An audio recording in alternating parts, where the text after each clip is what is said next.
نشر حكيم زياش عبر منصة التواصل الاجتماعي صورا له من المقابلة التي أجريت يوم أمس بين جالاتا سراي وسيفاسبور ضمن الجولة 35 من البطولة التركية، والتي انتهت بفوز أصدقاء زياش بحصة ثقيلة 6 أهداف مقابل هدف. وقد علق زياش على الصور التي نشرها: لا مجد بدون قصة.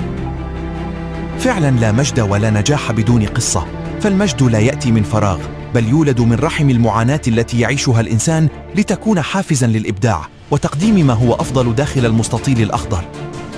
وشارك زياش أساسيا في المقابلة، لعب 82 دقيقة، قدم من خلالها مستوى رائع هجوميا، وحاز على رجل المقابلة. افتتح التسجيل للفريق التركي في الدقيقة 11 ليمنح التقدم لفريقه، وعاد ليزور شباك سيفاسبور بتسديدة جد رائعة بالرجل اليسرى السحرية.